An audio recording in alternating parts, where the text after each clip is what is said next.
Okay, this is what happens when you hate a movie when the first time you see it, and then you watch it again, and it's a Kubrick film, and you got to take 2 pages of notes. This is the first time I ever on the show took 2 pages of note for a movie. You will not find a more complex theme story of the 20th century than Clockwork Orange. And a film that continues to be timely in, I think, different ways as it ages. It's kind of like you discover new things as you watch this film. For me, it's been at least 10 years since I saw it last. And I remember thinking to myself one way about it when I first saw it, and one way about it this most recent time. And we're going to discover what exactly those thoughts are today on Kyle and Nick on Film as we break down Stanley Kubrick's A Clockwork Orange with your hosts Kyle Goethe and Nick Palodichuk. Yeah. Stay with us.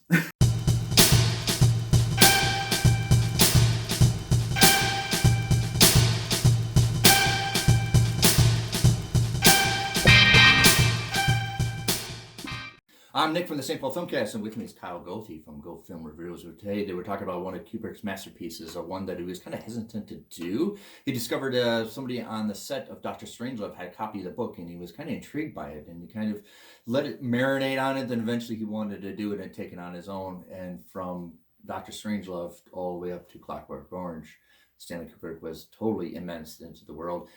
He was not going to do it without Malcolm McDowell. It was either going to be a movie with Malcolm McDowell or no movie at all. Yep. And I think what's interesting is when we look at his previous work, which was 2001: A Space Odyssey, he'd finished that. It was a 33-month production. Yeah. And someone made the comparison. It's like if Christopher Nolan followed up The Dark Knight with Memento. Like the scale is just shrunk in, the budget is smaller, everything is smaller, but not exactly to a fault. It's just like when you think of the scope of each of those films. And I think this is the whole point of why everything is closed in. If you want to see like they do like this in a long narrative, I think it's a kind of a visual attraction of totalitarian state government. Like everything is closed in. Even the bar is closed in and down narrative. So you get this, maybe like 2 or 3 scenes where they have a big scale, like the stage scene, or when they find the Billy group. Yeah, but even the stage scene is darkened. Like you don't really see the walls. You're not sure how tight of a room you're in. Yeah. Even the times when the camera's moving, like Mr. Alexander's home, the few times we visit that, really kind of just pans across, but it's not really a large home. No. And not northern. And I think it's intentional. Kubrick's not going to make anything by accident. So it's like this very confined space of what it's like to live in totalitarian society. And Alex really points himself, almost treats himself as an artist fighting totalitarianism by simply breaking the rules, right? And that's how you break a rule. Well, you commit violence and rape and murder. Yep. And he's not a good person. No, how do you make a movie where there's no protagonist in it at all? There's really no... No, I think Mr. Deltoid is, but it's his job, right? Yeah, exactly. For those of you that haven't kind of discovered the film before, I don't want to get too deep into some of the...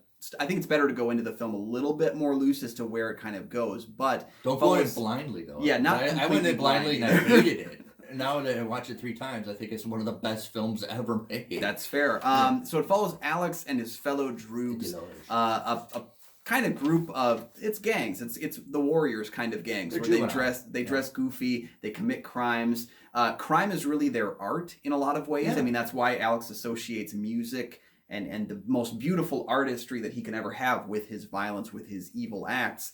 But he is captured. He is the one that's forced through the political Reformation society kind of a thing of being able to be put back into society. Yeah. Experiments are done on him, and we kind of learn a lot more about, how Kubrick is questioning our reform, questioning the way that we treat with people who have done horrible things. How do we deal with them? How does society deal with them? So just like Alex is doing repressive things to society, society does it back to him. Take away his freedoms and take away his identity. He's now a 6'5", 321. Now he's just a number when he's part of the state. Also, I want to talk about milk. I never got the concept of milk in this movie. And when they use the Russian word, Moloko. And there's a lot of Russian. I'll get back to the Russian whole things. But here I struggled until now why they use milk. And milk is a juvenile drink, right? Kids drink milk.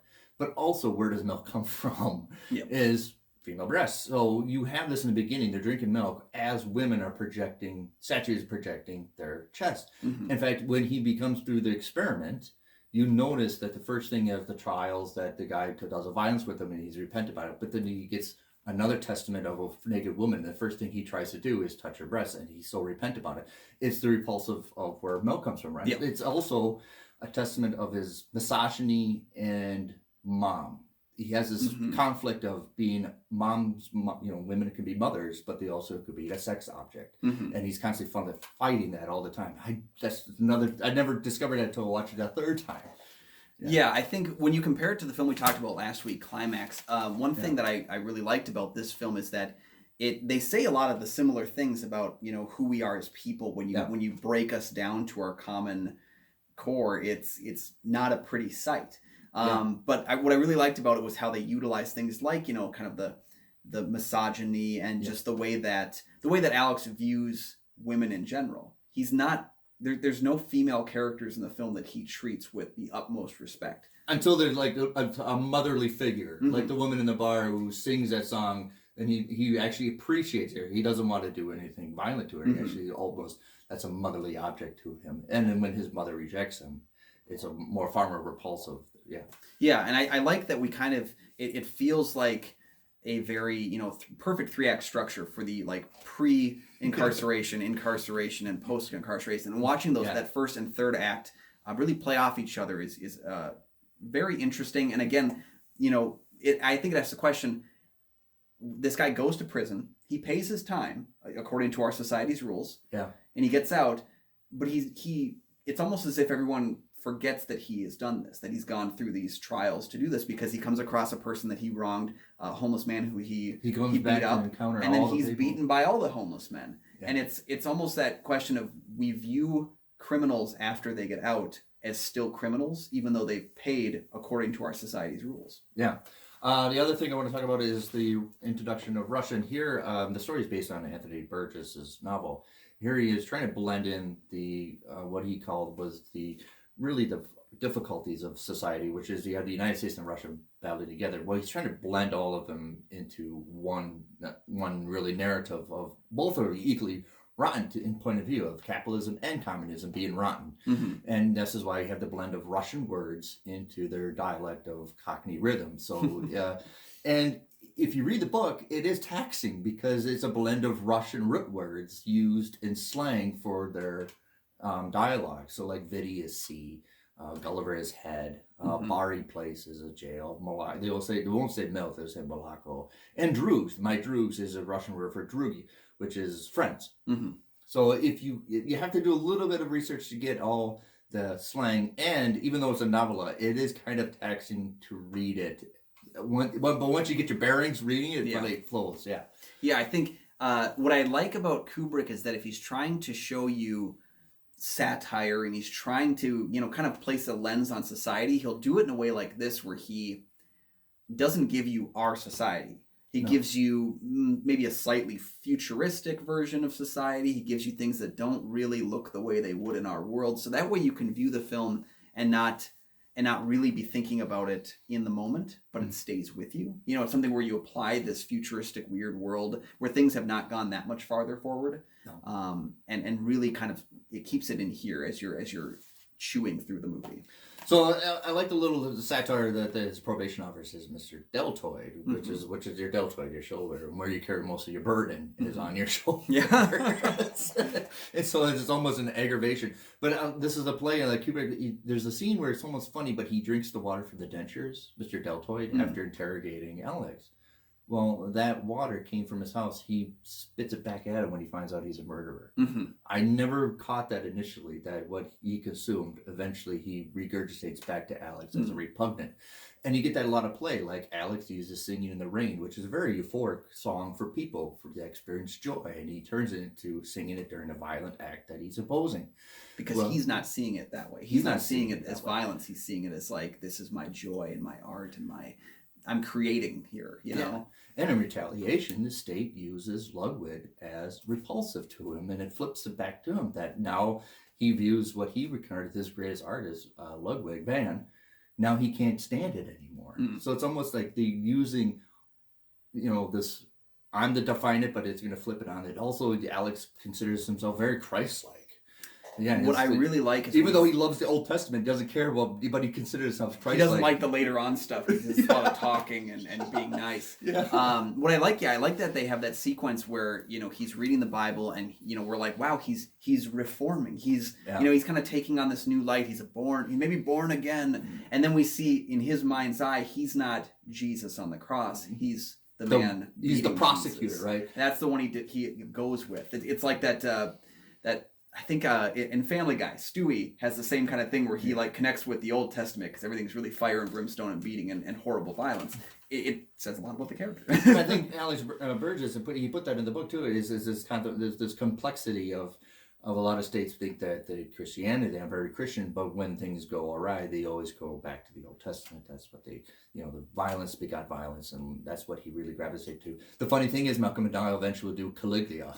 Yeah, exactly. Must have gotten a bug or something from the 28-minute sex scene that was jammed in. One thing I like that you pointed out, you said you've read the book, obviously. Yeah. And we talked a little bit about how, the book doesn't, people don't care about the book when they're making the film because they've got to make it palatable. What did you think of the book to the film translation? There's a little more clarity about Alex's, because in the beginning of the book they assault not a homeless man there, but assault an intellectual, an academic, carry library books, and they shred all the library books. It's almost like the literature and being an intellectual it's repulsive to them. They beat it up, and then they go back to the bar and they see these old ladies that very, you had a good time. And they're very motherly to them, and they actually appreciate it. So you get this right away. What the story is really about is juvenile, violence. But then let's excuse them because they're kids. Right? I see. Because Alex, in the whole book, the definition of Alex is being a juvenile is an advantage for him as well as being a disadvantage for him. Okay. Yeah. No, that's fair. That's fair. I always get curious about Kubrick because we can't really call 2001 an adaptation because they wrote the movie as they were writing the book. Right. But I've always adaptation to an outline. Yeah, it was kind of like a dual-ended one. Yeah. And I've always been very critical of his adaptation of The Shining. I think it's a great movie, but I don't see it as an adaptation of the book because I can't because it just there's a lot of things. It is not the same thing. There's no base in the book. There's just a lot of differences there. But then you think like Lolita, he loves being able to take something and mold it. If a book were Play-Doh, he'd try to create He needs a spark to drive it. Yeah, he's not going to create it from scratch. He needs a spark to drive his movies. The other thing I want to bring up is the book called Future Shock by Alvin Tolliver with his wife, Adeline Farrow.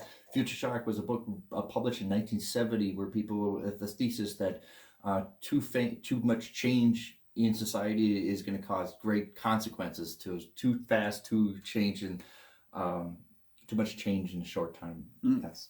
Interesting. And that came out a year before Clockwork Orange, and when Clockwork Orange came out, there was a real hesitant, a blowback of this movie, and kids were doing violence and saying, well, we watched Clockwork Orange and that's why we're committing the violence. So there's a lot of, if you see the danger of people talk about the movie Joker, this was 1,000 times when Clockwork Orange came out.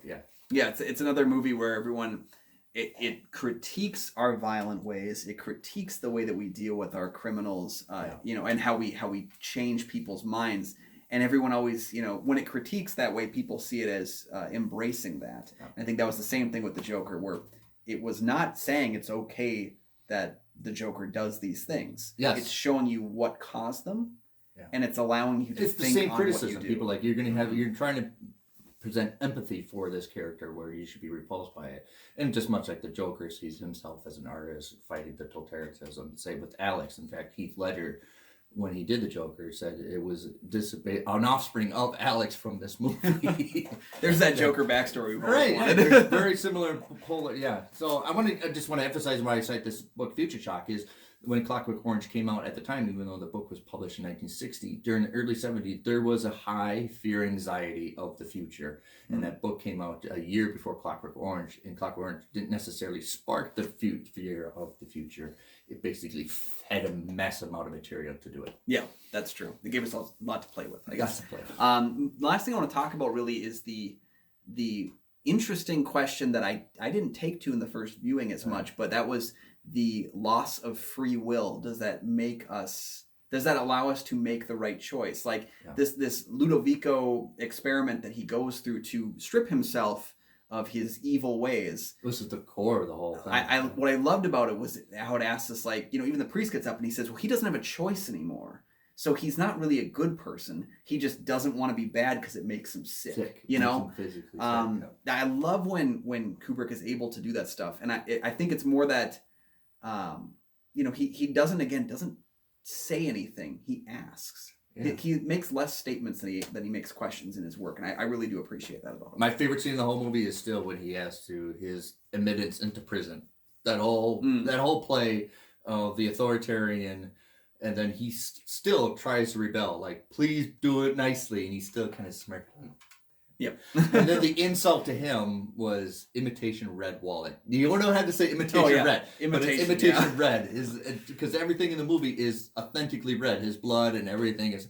But to have his wallet and the state say it's imitation red is almost like a poke to him. Yeah, and just kind of like calling out that he's not really the real version of himself that he wants to be. The bigger problem is that they don't let him have his candy back. Nope, more cigarettes, they're gone. Yeah. Well, there are thoughts on Clockwork Orange again. For me, I always felt like it was I had called this my favorite Stanley Kubrick film upon my first viewing, and it's been a while since I've watched it. I don't think it's my favorite anymore. I think it's just that it's one of the few Stanley Kubrick films that I didn't flat out hate the first time I watched it. I have this notorious thing with Stanley Kubrick. 2001, I hated the first time I watched it. Full Metal Jacket, I hated. So many films of his I really did not like watching on first glance, and then later on you feel compelled to go back, and I think that for me was how I felt about A Clockwork Orange. It's just, I love the film immediately, and I've kind of, as I visited it's kind of like become part of his oops. It's kind of grown, and I didn't like it the first time I saw it because I was a snotty college kid, and guess what Alex is in this movie. You probably weren't as bad as no, I wasn't violent. I was just snotty, and you can't get rid of that smirk on his face no matter what happens to him, and and Malcolm McDowell has a very punchable face in this. Yeah, he's grown into distinguishment, but he's always kind of been punchable. Yeah. And Kubrick's endings are so weird that you sit at the end and go, "What the heck was going on?" And now, after we're done cutting, what the heck the interpretation of that ending? So, yeah, that's A Clockwork Orange. Very little orange in the movie. There's a lot of red. There's a lot of blue, and that's Kubrick's style. And he also, what I like about Kubrick is, he goes broad strokes. He's not the filmmaker that does little teensy details like Fincher does. He, boom, paints broad strokes and then focuses on details. But yeah, what I like, he puts in the details, but they don't really matter if you never catch them, if you never see them. I like the moment when he's being carried away by the two police officers, and one is 665 and one's 667, so he's 666. I like that, but I didn't notice that any other time I've ever watched the film before. So if he's a painter, he would take the biggest brush and start working and then go back to details. Yep. Or somebody like, Gauguin will go details and then go bigger.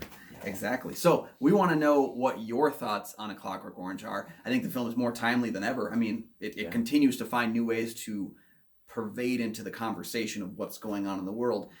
Give us your thoughts. Let us know. Did you love the film? Did you absolutely hate it? It's okay. It's Kubrick. It kind of does give people the ability to love or hate. There's very little in between. And don't forget to drop a like as well if you enjoyed our content and you want to see more. Don't forget, check that subscribe button and you can see our new content that we have every single week.